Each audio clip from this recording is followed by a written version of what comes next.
नमस्ते प्यारे बच्चों। अब हम नेक्स्ट टॉपिक पढ़ने वाले हैं यहाँ पे कूलाम नियम का सदिश रूप, vector form of coulombs law. ठीक है, देखिए यहाँ पे हम लोग नेक्स्ट टॉपिक पढ़ने वाले हैं कूलाम नियम का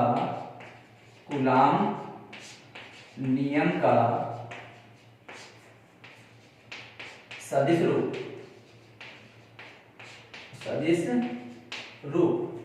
vector form of coulombs law.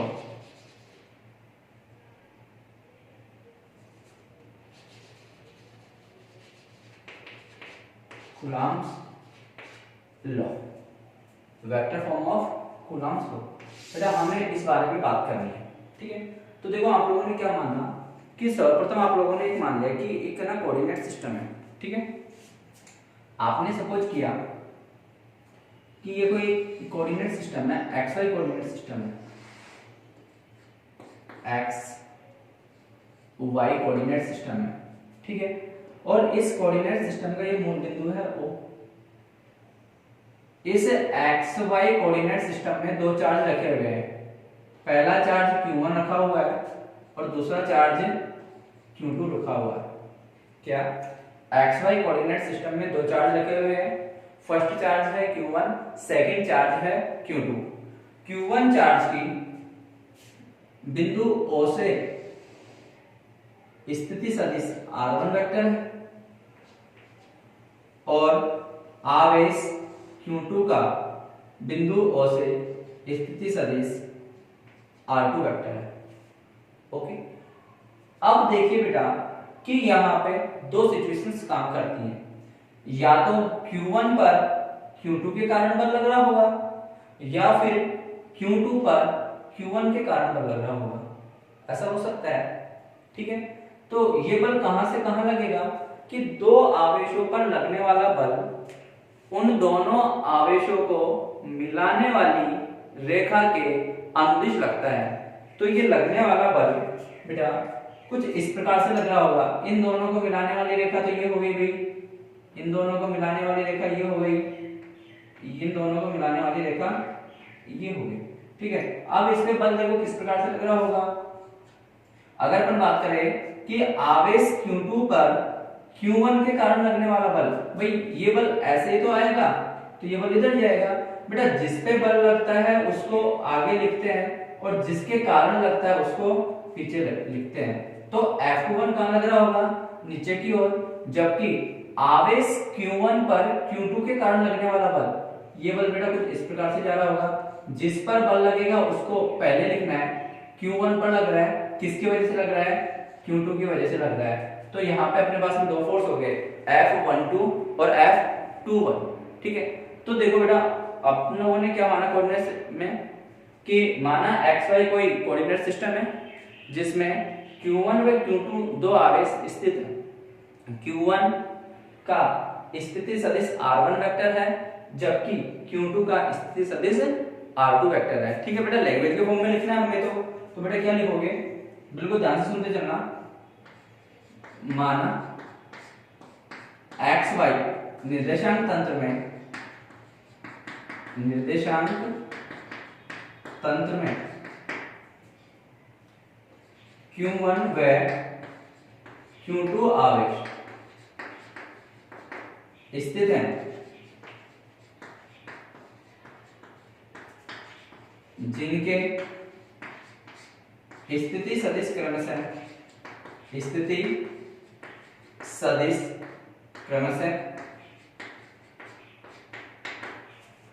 R1 vector व R2 वेक्टर है।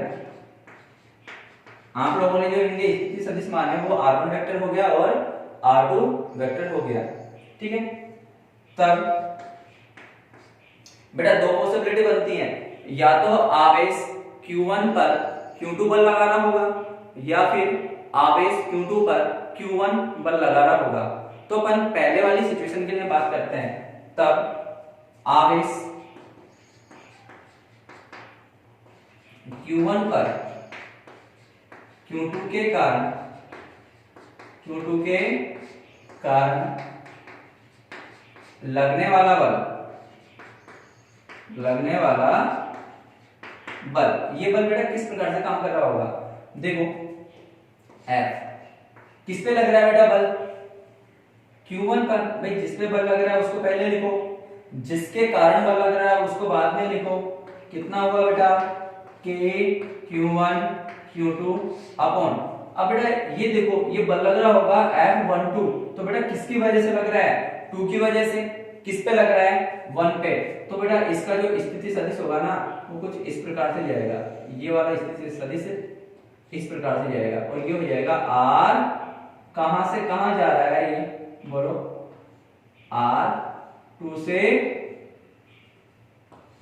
1 की ओर जा रहा है। आई बात समझ में, तो ये कितना हो जाएगा बेटा R21 का स्क्वायर, ठीक है। अब बेटा R21 का वैल्यू कितना होगा, अब R21 के वैल्यू के लिए अपन बेटा इसको सिंपलीफाई करते हैं, बिल्कुल ध्यान से सुनते चलना। आपको ये देखो एक ना ट्रायंगल रिप्रेजेंट हो रहा है, ये देखो कुछ इस प्रकार से ट्रायंगल रिप्रेजेंट हो रहा है, ये त्रिभुज रिप्रेजेंट हो रहा है। इस त्रिभुज के लिए देखो कि R1 वेक्टर ये है, R2 वेक्टर ये है। अगर मैं इसको R1 वेक्टर मानूं, इसको मैं R2 वेक्टर मानूं, और ये वाला कौन सा है R21 वेक्टर हुआ, तो देखो कि त्रिभुज की दो दिशाएं, यानी त्रिभुज की दो भुजाएं समान दिशा में हो तो तीसरी भुजा विपरीत क्रम में उनके योगफल को व्यक्त करती है। यही क्या होता है बेटा, त्रिभुज संयोजन नियम होता है, वेक्टर ट्रायंगल लो। तो देखो वेक्टर ट्रायंगल लो से आप लोग क्या लिखोगे यहाँ पे कि R1 वेक्टर इक्वल टू, भाई ये दोनों की दिशा समान है ना, तो कितना हुआ R2 vector plus R21 vector, तो बोलो R21 वेक्टर इक्वल टू कितना हो जाएगा R1 vector minus R2 vector, ऐसा होना चाहिए। तब बेटा आप इस चीज को क्या लिखोगे, तब F12 equal to K Q1 Q2, और ये कितना हो गया R1 vector minus R2 vector का होल स्क्वायर, ठीक है। अभी ये आप लोगों ने क्या लिखा है, इसका ओनली ऑन मैग्नीट्यूड लिखना है, ओनली ऑन मैग्नीट्यूड लिखना आपको, ठीक है। अब हमें तो इसको वेक्टर फॉर्म में रिप्रेजेंट करना है, तो हमें क्या करना होगा बेटा, यूनिट वेक्टर से मल्टीप्लाई करना होगा। तो यूनिट वेक्टर से मल्टीप्लाई करोगे तो कितना बन गया बेटा, ये ध्यान से देखते चलना, F12 vector equal to K Q1 Q2 upon R1 vector minus R2 vector का मॉडुलस का स्क्वायर। और इसको आप क्या लिखोगे बेटा, बोलो R21 वेक्टर का कैप। यूनिट वेक्टर एकांक सदिश होता है ना, क्योंकि एकांक सदिश का मैग्नीट्यूड इकाई होता है और किसी भी संख्या को 1 से मल्टीपल करने पर उसमें कोई भी फर्क नहीं आता, ठीक है। तो बेटा ये तब कितना हो जाएगा, F12 vector equal to K Q1 Q2 upon R1 vector minus R2 vector का स्क्वायर मल्टीपल में बेटा यूनिट वेक्टर एक्चुअली में होता है क्या है, उसका वेक्टर अपॉन उसका क्या मॉडुलस। तो वेक्टर कितना हुआ इसका R1 vector minus R2 vector upon इसका मॉडुलस, कितना हो जाएगा R1 vector minus R2 vector. तो बेटा बिल्कुल ध्यान से सुनते चलो, कितना बन रहा है, यहां से बन गया ये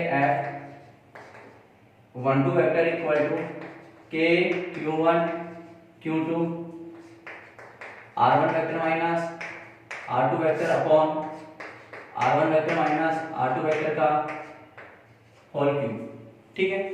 इसको बेटा आप लोग बोलिए इक्वेशन फर्स्ट। इसी प्रकार आवेश Q2 पर Q1 के कारण भी बल लग रहा होगा, इसी प्रकार आवेश Q2 पर Q1 के कारण लगने वाला बल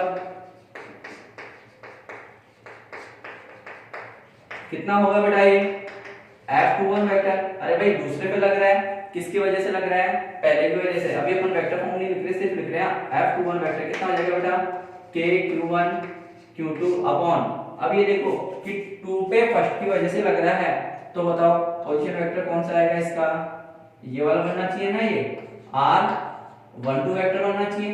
तो कितना हो जाएगा ये यहां से बेटा R12 वेक्टर, यानी इसके मैग्नीट्यूड का स्क्वायर। कितना बना बेटा ये बोलो, F21 equal to KQ1 Q2 upon, देखो सिमिलरली आपने ये सोल्व किया ना, उसके अकॉर्डिंग ये कितना बनना चाहिए बेटा, ये बनना चाहिए बेटा R2 vector minus R1 vector. कर सकते हो, वेक्टर लॉ लगा लेना, हो जाएगा बेटा सब। अब आपको वेक्टर फॉर्म लाना है, तो कितना होगा F21 vector equal to KQ1 Q2 R12 का क्या modulus R2 vector minus R1 vector का स्क्वायर।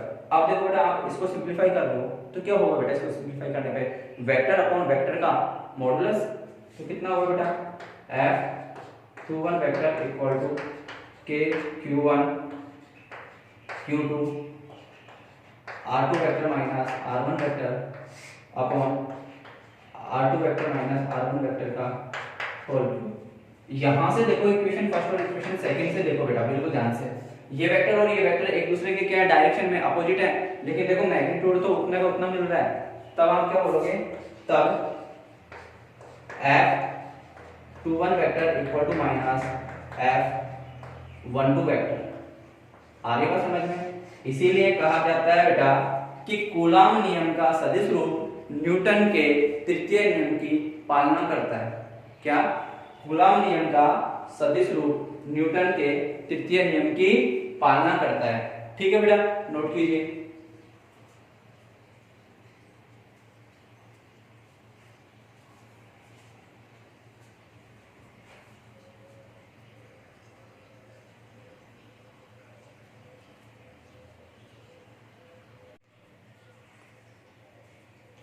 हो गया बेटा नोट? ठीक है, तो बेटा यहां से आप लोग क्या बोलोगे कि कूलॉम नियम का सदिश रूप न्यूटन के तृतीय नियम की पालना करता है। ठीक है, लिख लेना बेटा। अब बेटा आगे बात करते हैं कि ये तो भाई क्या हुआ कि कूलॉम नियम का सदिश रूप हो गया। अब बेटा बात करते हैं कि कूलॉम नियम के लिए अध्यारोपण सिद्धांत, ठीक है, या आवेशों के लिए अध्यारोपण सिद्धांत।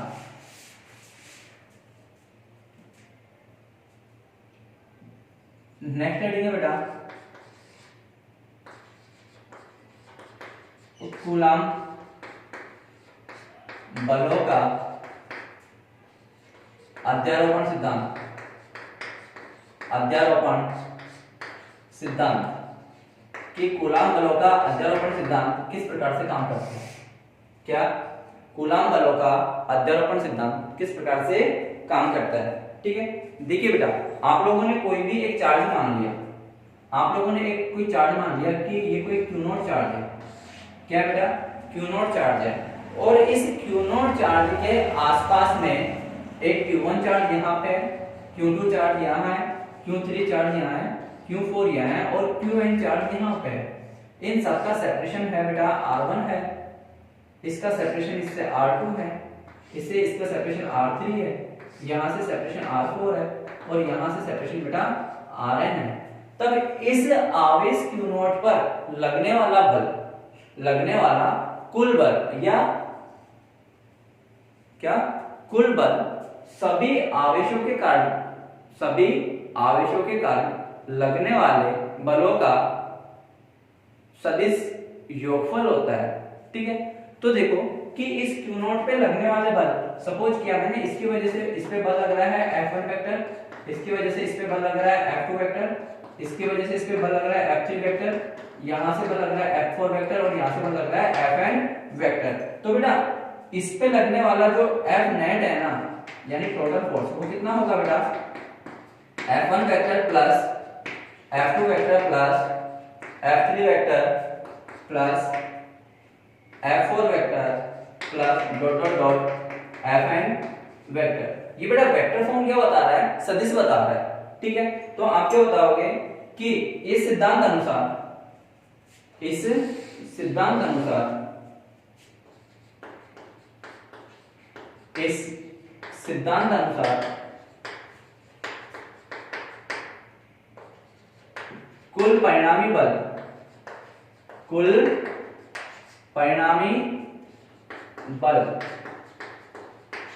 सभी आवेशों के कारण उत्पन्न अलग अलग कूलाम बलों का सदिश योग होता है, सदिश योग होता है। ठीक है बेटा।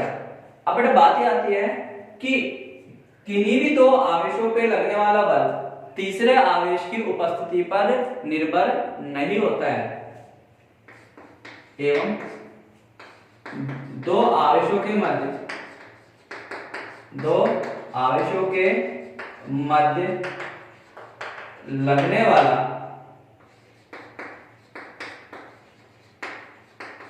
कूलाम बल अन्य आवेशों की उपस्थिति पर निर्भर नहीं होता है।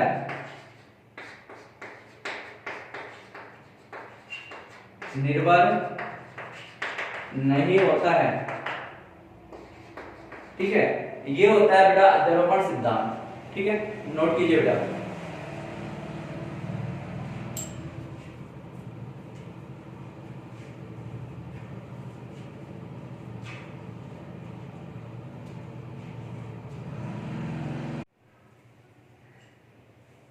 हो गया बेटा नोट। ठीक है, अब बेटा बात करते हैं न्यूमेरिकल के लिए। ठीक है, कि अध्यारोपण सिद्धांत के अकॉर्डिंग आप किस प्रकार से न्यूमेरिकल सोल्व करोगे।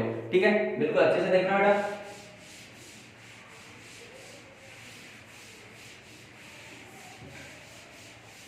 एक एक न्यूमेरिकल को अच्छे से देखते चलना है बेटा। ठीक है, क्योंकि अब न्यूमेरिकल होगा लेवल बढ़ है ना, एक के बाद में एक न्यूमेरिकल का स्टैंडर्ड बढ़ता जाएगा। एग्जांपल के लिए बात करते हैं। आपके पास में कोई एक समबाहु त्रिभुज है। क्या है बेटा? एक समबाहु त्रिभुज है और उस समबाहु त्रिभुज के प्रत्येक शीर्ष पर क्यों आवेश रखा हुआ है। तो किसी एक आवेश पर अन्य आवेशों के कारण लगने वाले बल की गणना कीजिए। ठीक है, क्वेश्चन ये है बेटा कि ए भुजा वाले समबाहु त्रिभुज के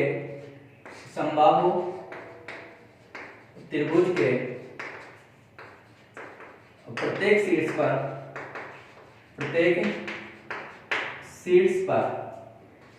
क्यों आवेश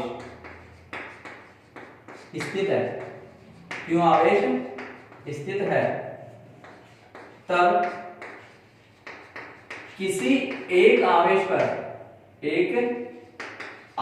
पर लगने वाले परिणामी बल की गणना कीजिए। परिणामी बल की गणना कीजिए कि परिणामी बल का मैग्नीट्यूड कितना होगा। ठीक है, अच्छा क्वेश्चन है बेटा, ध्यान से समझते चलना। आप लोगों ने सपोज किया कि ये एक समबाहु त्रिभुज है, ये एक समबाहु त्रिभुज है ABC। ABC को एक समबाहु त्रिभुज है जिसकी प्रत्येक भुजा A है और प्रत्येक शीर्ष पर क्यों आवेश स्थित है। मैंने सपोज किया बेटा मुझे इस C बिंदु पर स्थित क्यों आवेश पर मुझे परिणामी बल की गणना करनी है। तो बेटा इस आवेश पर बल कौन कौन लगा रहा होगा, एक तो A के कारण लग रहा होगा और एक B के कारण लग रहा होगा। ठीक है, तो बेटा A के कारण देखो बल कितना लग रहा होगा। A के कारण भाई कोई भी आवेश अगर बल लगाता है तो उन दोनों आवेशों को मिलाने वाली क्रिया रेखा के अनुदिश लगाता है। तो बेटा ये बल FC पे लग रहा है, किसकी वजह से? A की वजह से। तो इस प्रकार से लगना चाहिए। अब इस C पर और बल कौन लगा रहा होगा? B लगा रहा होगा। तो B का बल इन दोनों आवेशों को मिलाने वाली क्रिया रेखा के अनुदिश। तो क्रिया रेखा तो बेटा ये एक सिग्मा में होनी चाहिए, तो इसकी क्रिया रेखा कुछ इस प्रकार से जानी चाहिए। ये कितना हो जाएगा बेटा? FC पे लग रहा है, किसकी वजह से लग रहा है? बी की वजह से। अभी मैंने बताया था आपको, जिस पे बल लगता है उसको पहले लिखना है और जिसके कारण बल लग रहा है उसको बाद में लिखना है। अब बेटा मुझे इन दोनों का मैग्नीट्यूड निकालना है कि एफ सी ए का मैग्नीट्यूड कितना होगा और एफ सी बी का मैग्नीट्यूड कितना होगा। तो बेटा ध्यान से देखते चलिए,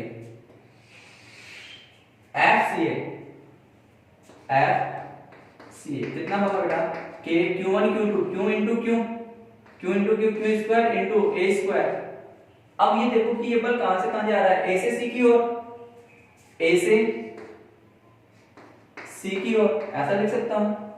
अब बेटा दूसरा बल कौन सा है, सी पे लग रहा है, किसकी वजह से लग रहा है बेटा, बी की वजह से लग रहा है। कितना हो गया बेटा ये के Q square upon A square, कहां से कहां लग रहा है, बी टू सी लग रहा है।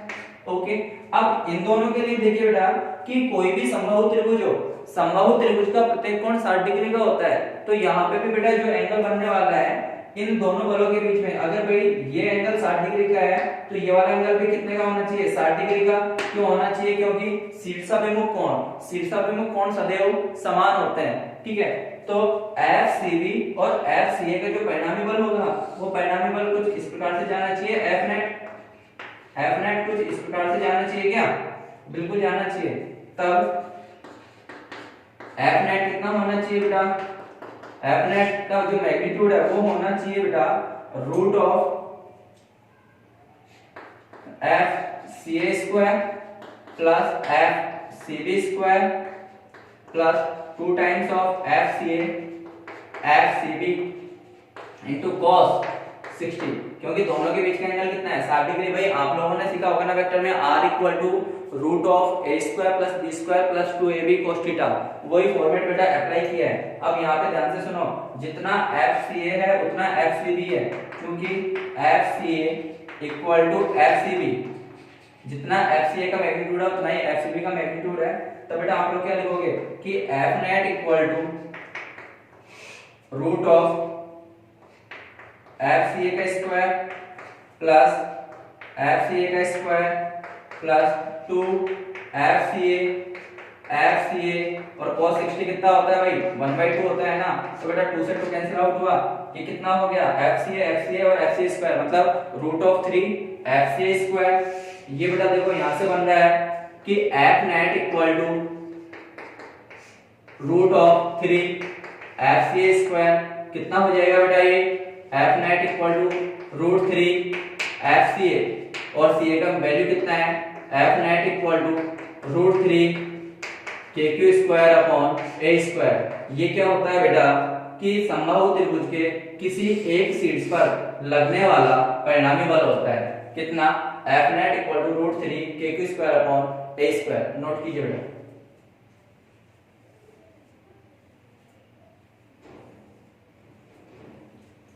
करो भी फटाफट से नोट करो।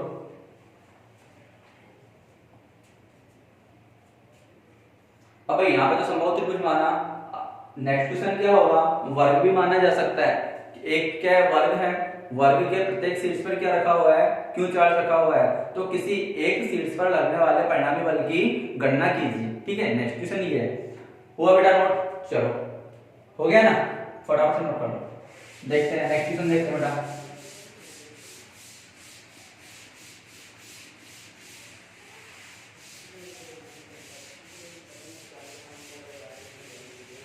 देखो नेक्स्ट क्वेश्चन क्या है बेटा, नेक्स्ट क्वेश्चन ये है बेटा, ये आपके पास में कोई एक वर्ग है, ये आपके पास में एक कोई वर्ग है, वर्ग का नियम है बेटा ABCD कोई वर्ग है आपके पास में, और ABCD वर्ग के प्रत्येक शीर्ष पर क्यों आवेश रखा हुआ है, और इस वर्ग की भुजा है बेटा A। ठीक है, उसने बोला है कि किसी एक शीर्ष पर लगने वाले परिणामी बल की गणना कीजिए। तो आप लोगों ने इस C पे क्या करना है बेटा, कैलकुलेशन करना है। तो इस C पर लगने वाला परिणामी बल देखो कहां कहां से लग रहा होगा, इस C पर लगने वाला परिणामी बल, बिल्कुल ध्यान से सुनते चलना। इस C पे देखो बल कौन कौन लगा रहा होगा, एक तो बल B की वजह से लग रहा होगा, एक बल D की वजह से लग रहा होगा और एक बल A की वजह से लग रहा होगा। सबसे पहले अपन बात कर लेते हैं कि B की वजह से लगने वाला बल। भाई B की वजह से C पे लगने वाला बल दोनों आवेशों को मिलाने वाली क्रिया रेखा के अनुदिश होना चाहिए, अरे होना चाहिए क्या। तो ये कितना लगा बेटा, एफ सी पे लग रहा है, किसकी वजह से, बी की वजह से, वो तो इतना हो गया। अब देखो इस सी पर एक बल कौन लगा रहा होगा, एक बल लगा रहा होगा बेटा कौन, डी लगा रहा होगा, तो एफ सी डी कुछ इस प्रकार से लग रहा होगा, बोलो ठीक है। अब बेटा ध्यान से सुनते चलना, बिल्कुल ध्यान से बात कर रहे हैं बेटा कि शीर्ष सी पर बी के कारण लगने वाला बल, ये बल देखो कितना लग रहा है, एफ सी बी कितना होगा, के Q square upon A square. कहां से कहां लग रहा है बेटा, बी से सी की ओर, यानी बी टू सी। उसी प्रकार आप देखो बेटा क्या लिखोगे आगे, बिल्कुल ध्यान से सुनते चलो कि शीर्ष सी पर डी के कारण लगने वाला बल, शीर्ष सी पर डी के कारण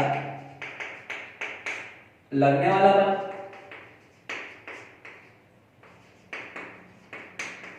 कितना होगा बेटा, एफ सी डी। और ये एफ सी डी देखो कितना हुआ, बोलो, के Q square upon A square. Direction कहां से कहां होगा, डी टू सी। अब देखो ये दोनों क्या है, फोर्स वेक्टर है, तो क्या मानना चाहिए, इन दोनों का मैग्नीट्यूड निकालो, तो भाई ये वाला एंगल 90, तो ये वाला एंगल भी कितना 90। क्यों, वर्टिकल अपोजिट एंगल, भाई शीर्षक में कोण समान होते हैं सदैव, ठीक है। तो देखो कि एफ सी डी व एफ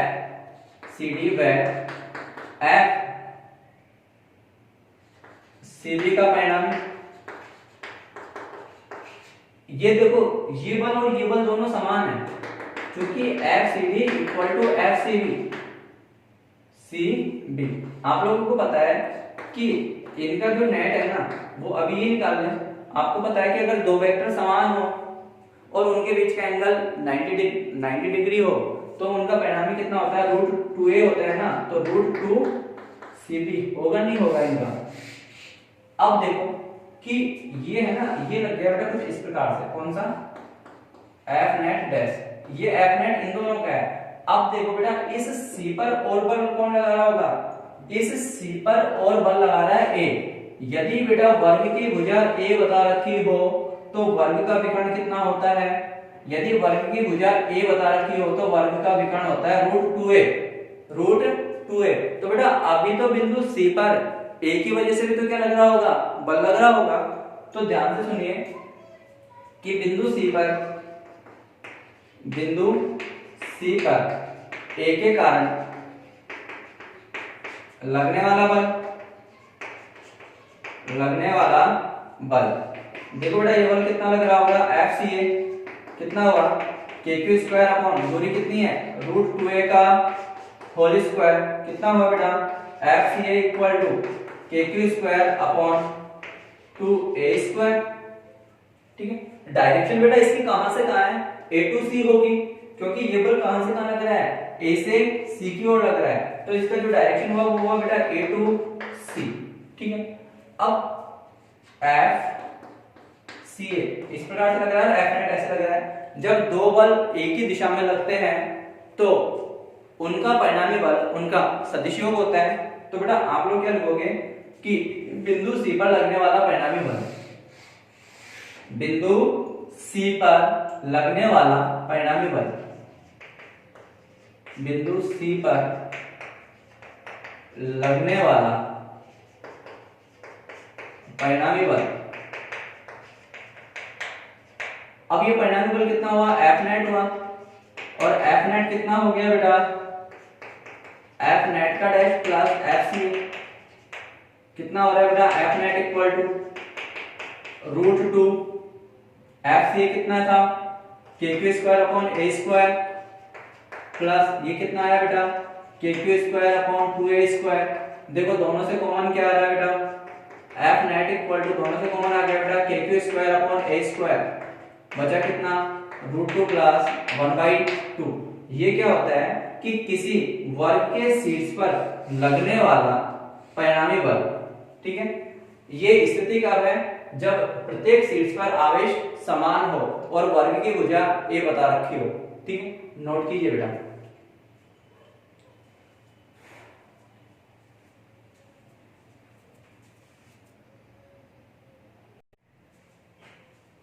हो गया बेटा नोट, ठीक है। नेक्स्ट न्यूमेरिकल के लिए बात करते हैं।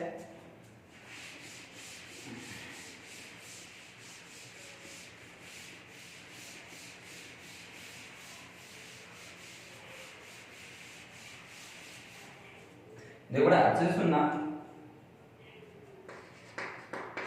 न्यूमेरिकल ये है कि यहाँ पर कोई कोऑर्डिनेट सिस्टम है और इस कोऑर्डिनेट सिस्टम में ये इसका मूल बिंदु है।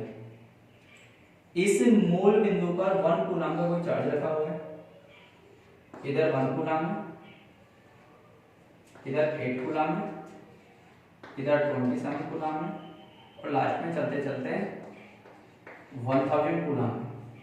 इसका सेपरेशन 1 मीटर, 2 मीटर, 3 मीटर, फिर सेपरेशन है बेटा 10 मीटर, ठीक है।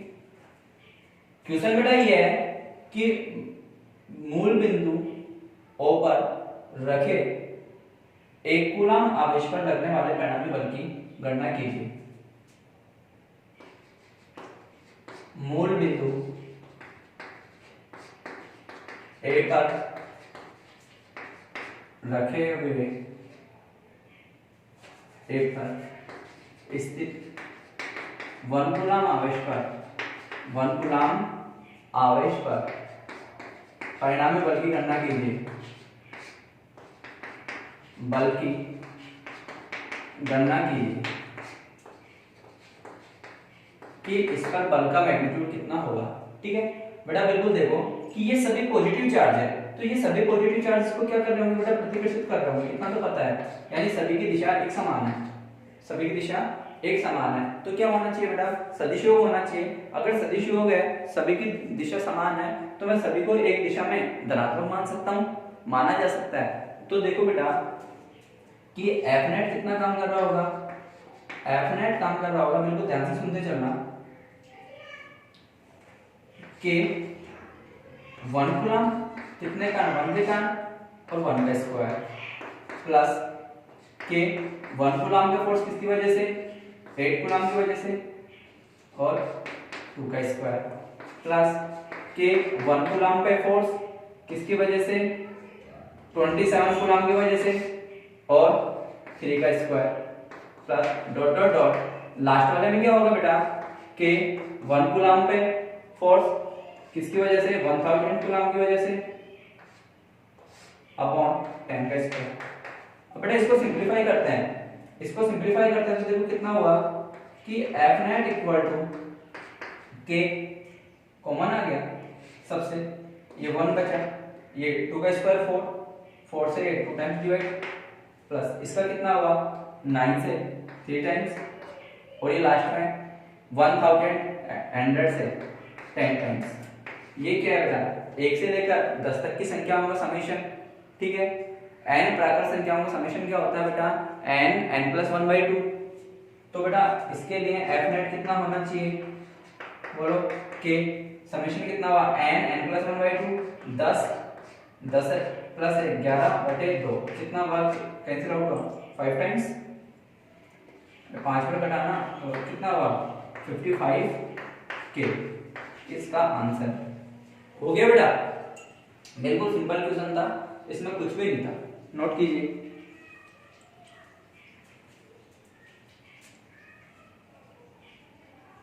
करो फटाफट से नोट करो। ये क्या है बेटा, n प्राकृत संख्याओं का समेशन क्या होता है, n+1/2। ध्यान रखना, n प्राकृत संख्याओं का योग, n प्राकृत संख्याओं का योग, कि n प्राकृत संख्याओं का योग इस प्रकार से ज्ञात किया जाता है। नोट करो फटाफट से, फिर नेक्स्ट वीडियो में बताता हूँ। हो गया, चलो आगे बात करते हैं। देखो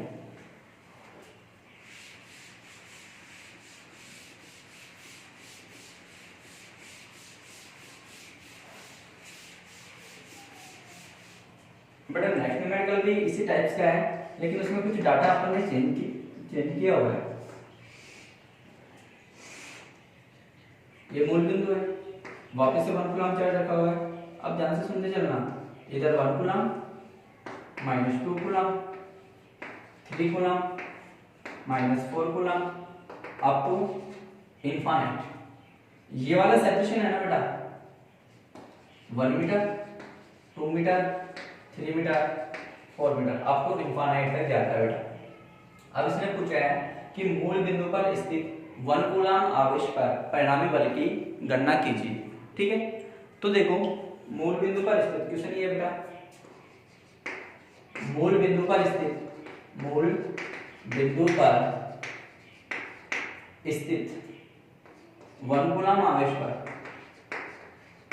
पर परिणामी बल की गणना कीजिए। परिणामी बल की गणना कीजिए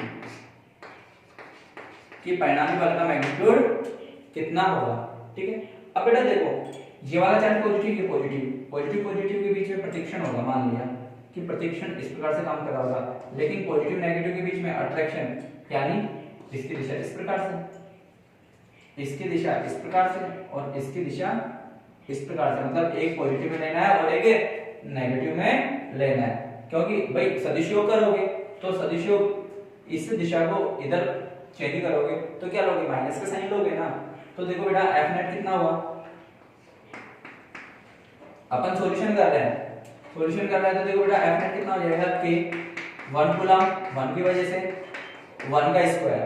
सेकंड वाले में क्या किया बेटा, अपन ने इसकी डायरेक्शन को चेंज किया, क्योंकि एक दिशा में लेना है तो माइनस का साइन लगाना होगा कि 1 कूलम 2 कूलम अपॉन 2 का स्क्वायर प्लस के 1 कूलम पे जा रहा है किसकी वजह से, 3 कूलम की वजह से अपॉन 3 का स्क्वायर अप टू इनफाइनाइट।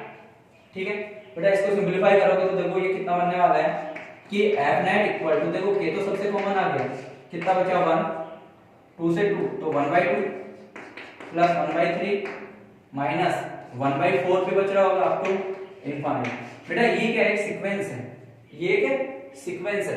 अभी इसको अपन इक्वेशन फर्स्ट लेते हैं। ये देखो सीक्वेंस एक्चुअली में होता किसका है, आपको एक लॉग की ना, ठीक है, मतलब ना प्रॉपर्टी याद होनी चाहिए, या लॉग का एक्सपेंशन याद होना चाहिए। लॉग का एक्सपेंशन ये होता है log 1 plus x, log 1 plus x equal to 1 minus x square by 2 plus x2 by 3 minus x4 by 4 plus ये log 1 plus x का एक्सपेंशन होता है। ओके बेटा, आ रही बात समझ में। तो देखो कि मुझे ऐसा सीक्वेंस बनाना है, तो यदि मैं x इक्वल टू 1 पुट करता हूँ, तो कितना होगा बेटा, ये log 1 plus 1 log 1 plus 1, तो x के लिए 1 सब्स्टिट्यूट करोगे कितना हो जाएगा, 1 minus 1/2 plus 1/3 minus 1/4 plus dot dot. यार ये अपन ने कहीं पे देखा है क्या, ये तो है ये सीक्वेंस पूरा, तो ये कितना हो गया बेटा f नेट। तब बोलो f नेट कितना होगा, k ln 2 या log 2। आगे ये आपका आंसर है बेटा, इसका नोट करो। ठीक है, क्योंकि log 1 plus x का एक्सपेंशन ही होता है, और इसमें अपन ने x इक्वल टू 1 पुट किया तो ये बन जाएगा, और देखो ये सीक्वेंस यही दिख रहा है पूरा में।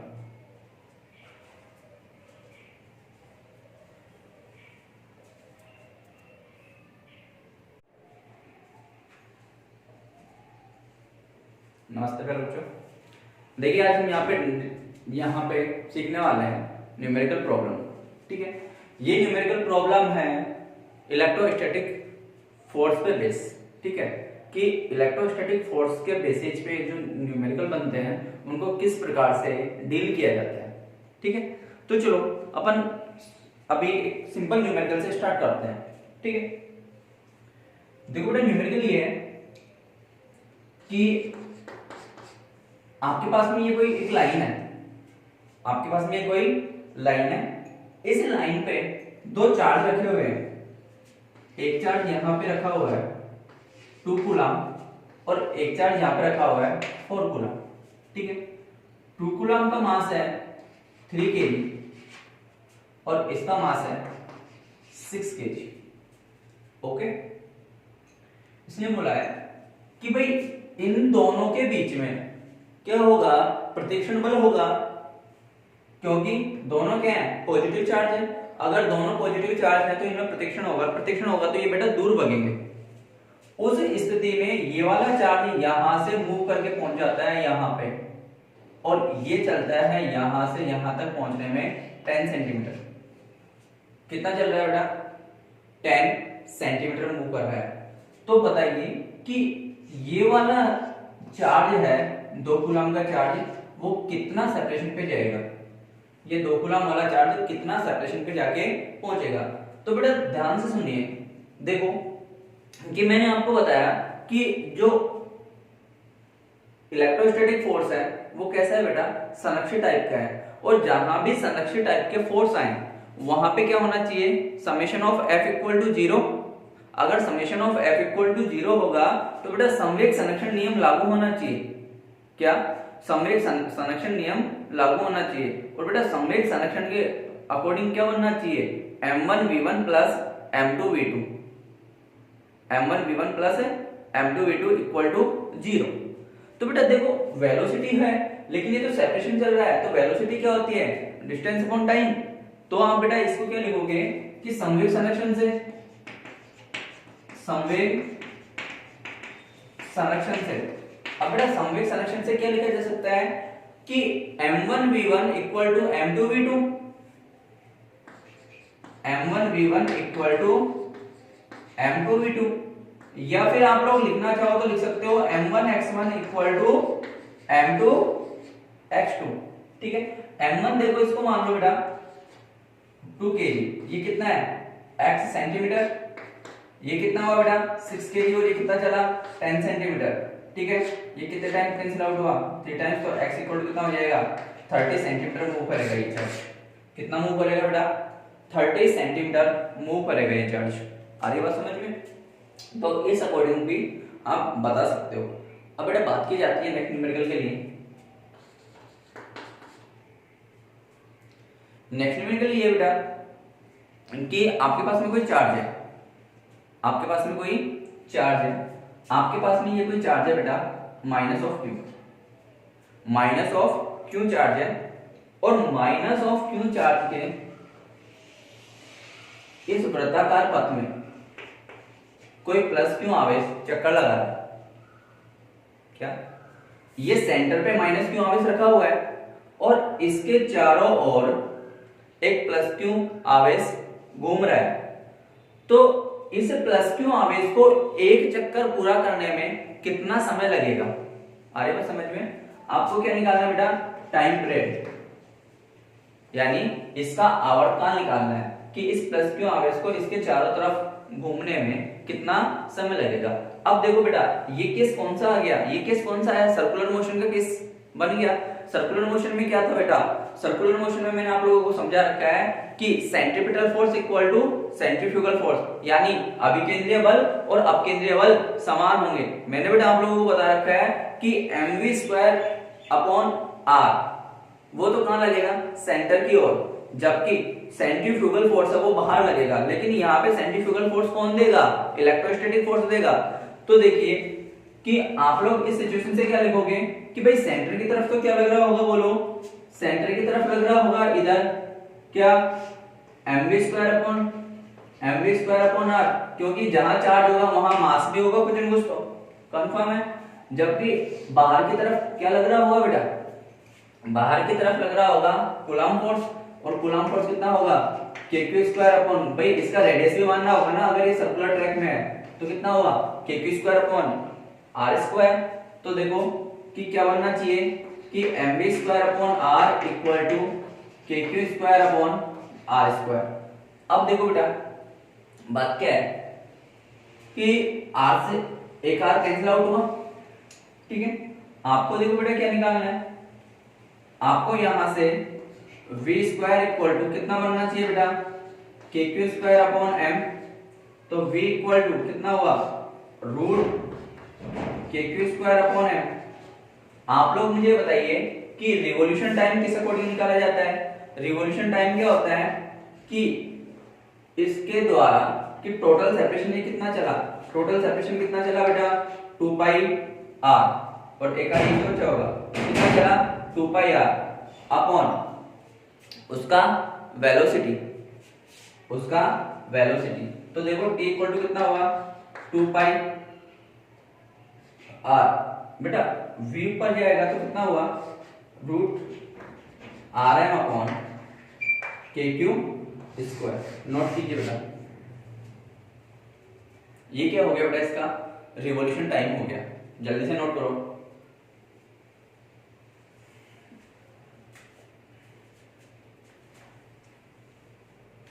करो बेटा, नोट करो जल्दी से। हुआ? चलो नेक्स्ट न्यूमेरिकल की बात करते हैं बेटा। नोट भाई, नोट करते जाइए साथ के साथ में, ठीक है?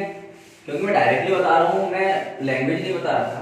तो लैंग्वेज में नहीं बता रहा था तो लैंग्वेज को आप साथ के साथ में ना सुनते जाना, ठीक है? नेक्स्ट प्रॉब्लम के लिए बात करते हैं। नेक्स्ट प्रॉब्लम बेटा ये है कि आपके पास में ये कोई लाइन है, ये कोई लाइन है और इस लाइन के लिए ये इसका ओरिजिन होगा, ये इसका सेंटर होगा। इस सेंटर पे 1 कूलम चार्ज रखा हुआ है। इधर पे बेटा 1 कूलम चार्ज है, इधर -2 कूलम चार्ज है, इधर 3 कूलम चार्ज है, इधर -4 कूलम चार्ज है, अप टू इनफाइनाइट। जो इनका सेपरेशन है वो बेटा 1 मीटर है, ये 2 मीटर पे है, ये 3 मीटर पे है, ये 4 मीटर पे है, अप टू इनफाइनाइट। उसने आपसे पूछा है find the net force at origin, यानी इस मूल बिंदु पर स्थित 1 कूलम चार्ज पे कितना फोर्स काम कर रहा होगा, ठीक है? पूछे क्या बेटा, find net force on 1 coulomb at origin, कि जो ओरिजिन पे 1 कूलम चार्ज रखा हुआ है उस पे नेट फोर्स कितना काम कर रहा होगा, ठीक है? इस बारे में बात करनी है बेटा। देखिए कि आपको मैंने बताया कि अगर चार्ज दोनों सिमिलर प्रॉपर्टीज के हैं तो उनके बीच में क्या करना चाहिए, रिपल्सिव फोर्स काम करना चाहिए, और अपोजिट नेचर के चार्ज है तो उनके बीच में अट्रैक्टिव फोर्स काम करना चाहिए। यहां देखिए बेटा 1 कूलम पॉजिटिव है, इधर रिपल्सिव फोर्स, लेकिन इधर तो अट्रैक्टिव फोर्स काम कर रहा होगा। अगर इधर अट्रैक्टिव फोर्स काम कर रहा है तो इसका डायरेक्शन इस अकॉर्डिंग है, ये पॉजिटिव है तो इसका डायरेक्शन इस अकॉर्डिंग है, और ये नेगेटिव है तो इसका डायरेक्शन इस अकॉर्डिंग है। मतलब कुछ फोर्स तो क्या है पॉजिटिव नेचर के और कुछ फोर्स कैसे हैं नेगेटिव नेचर के। मींस कुछ तो क्या कर रहे होंगे, अट्रैक्ट कर रहे होंगे, और कुछ क्या कर रहे होंगे बेटा, रिपेल कर रहे होंगे, ठीक है? तो देखिए कि जो F नेट अप्लाई होने वाला है ना, F नेट वो कितना होना चाहिए भाई, K 1 × 1 अपॉन 1 का स्क्वायर। सेकंड वाला देखो, आप इसके डायरेक्शन चेंज करोगे क्योंकि नेट फोर्स तो एक ही डायरेक्शन में होंगे। अगर ये डायरेक्शन चेंज कर रहे हो तो क्या लोगे, नेगेटिव साइन लोगे। के 1 कूलम चार्ज पे इनटू 2 का स्क्वायर प्लस के 1 कूलम 3 पे 3 का स्क्वायर, के 1 कूलम 4 का स्क्वायर अप टू इनफाइनाइट। देखिए बेटा क्या कॉमन आ रहा है यहां से कि F नेट इक्वल टू के, कितना बचा बेटा 1, ये कैंसिल आउट हो कितना हुआ 1/2, कैंसिल आउट हो कितना बचा 1/3 minus 1/4 plus up to infinite, ठीक है?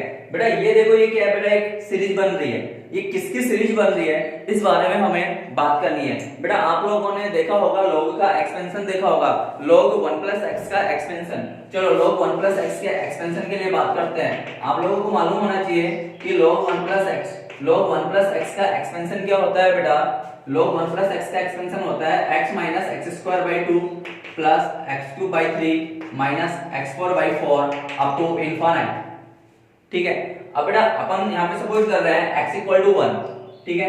अगर आप x = 1 सपोज कर रहे हो तो कितना हो जाएगा बेटा, ये log 1 + 1, log 1 + 1 से आप सोल्व करोगे तो कितना हुआ 1/2 plus 1/3 minus 1/4 up to infinite. यार देखना ये कहीं पे हमें दिखाई दे रहा है क्या, यही तो है बेटा ये चीज। तो ये कितना हुआ, ये टोटल वैल्यू हो जाएगा log e2 या ln 2, ऐसा लिख सकता हूं।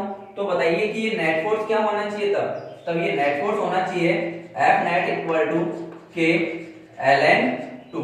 इस अकॉर्डिंग आपके पास में क्या मिल गया बेटा, ये आपको नेट फोर्स मिल गया। ओके, नोट कीजिए बेटा, करो जल्दी से नोट करो।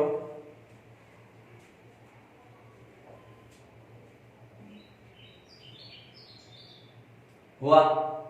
चलो आगे बात करते हैं बेटा। देखो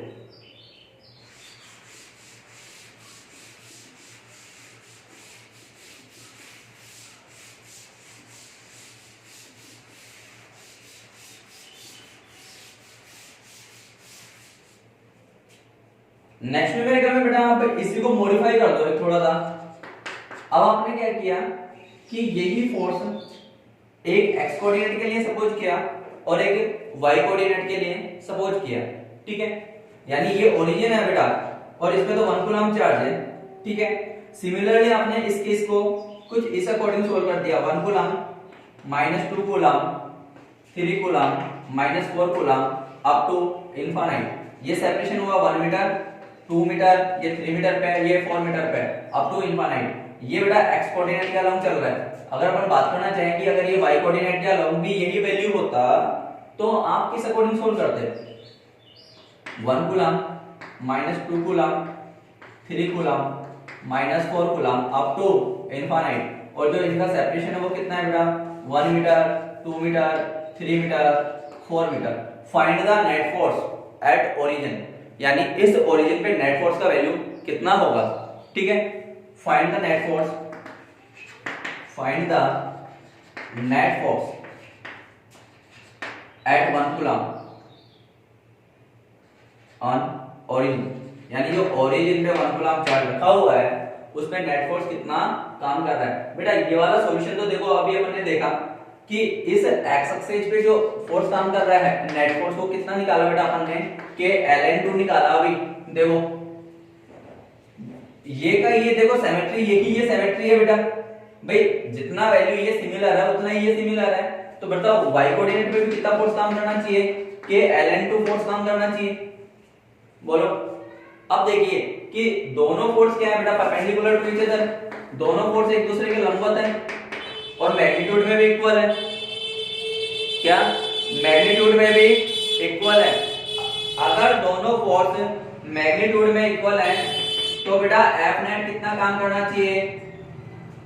और इनके बीच का जो एंगल है वो 90 हुआ, तो ये कितना हुआ बेटा? √2fx, √2fx। तो बताओ कितना बन गया है इनके बीच में एफ नेट? √2 k ln2। ये इनके बीच में क्या हो गया बेटा? नेट फोर्स हो गया। नोट कीजिए